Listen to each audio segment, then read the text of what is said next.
Okay, so hopefully you did the do now before opening this video. Today we're factoring just trinomials, and all these trinomials are going to have a leading coefficient equal to 1. So you could add that on to the aim, which means in front of x squared is going to have a 1.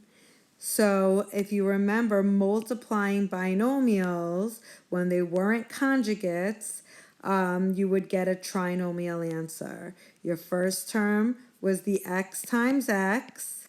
Your second and third term had these numbers as the coefficients that then got added together to get your middle term. And your last term was the product of those two numbers in the binomial. 7 times 3 gives you the 21.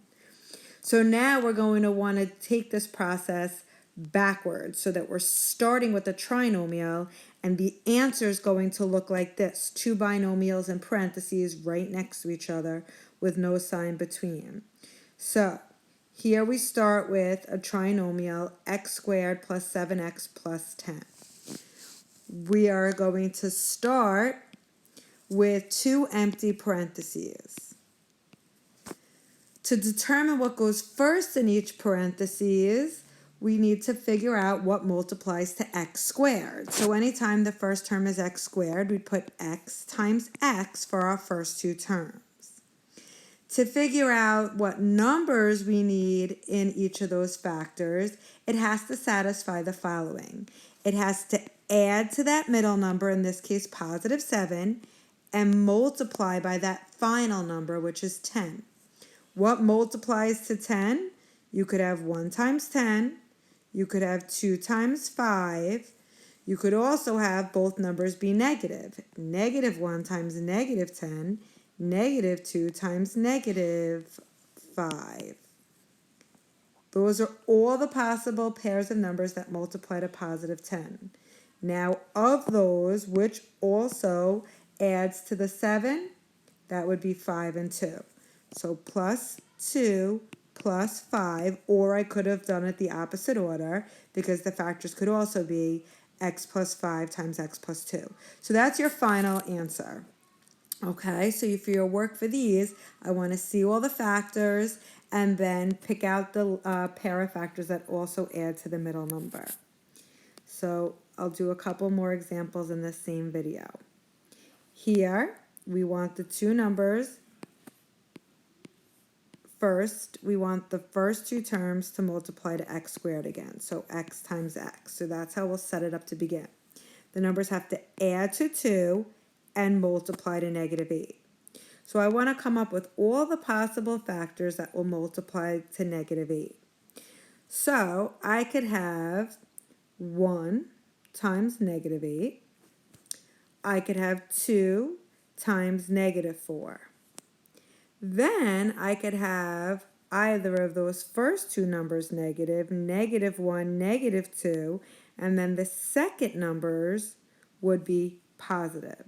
So these are 4 possible pairs of numbers that multiply to negative 8. Which of those 4 pairs also combine to positive 2?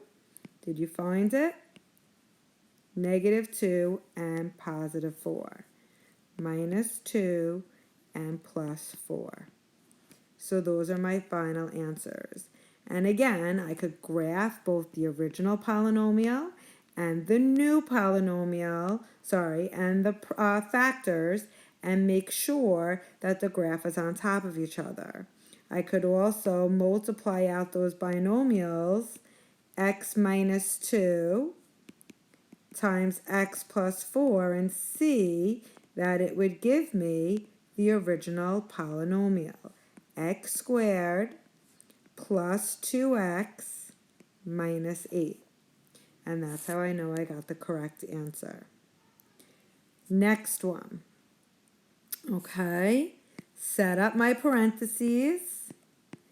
The first terms have to multiply to x squared, so again I have x and x. I need two numbers that add to negative 5, multiply to 6. So I always start by getting the numbers that'll multiply to 6. 1 times 6, 2 times 3. So they could both be positive, and that would give me a product of positive 6, or I could make them both negative. Negative 1 times negative 6 would give me positive 6. Negative 2 times negative 3 would give me positive 6. So which of these pairs of numbers would also combine to negative 5? Did you figure it out? Negative 2 times negative 3, also negative 2 plus negative 3 add to negative 5. Another little trick to get this table of all the numbers that would multiply to 6 is in the calculator, I could graph the function whatever you want the numbers to multiply to. So in this case, I could put the 6 divided by x in the calculator. So 6 divided by x, that's the function. When I get the table of values, I could take it from negative 6 to positive 6. Since we want the numbers to multiply to 6, I'll go from negative 6 to positive 6. And this table of value gives me all numbers that multiply to positive 6. And I would only take the combinations where the two numbers are integers. So I would end up with the 4 possibilities that are already in my chart. So that's a good trick that you guys are going to want to use. Even my 11th graders still do that. So I'll keep reminding you of that as we move through the examples. I'm going to go to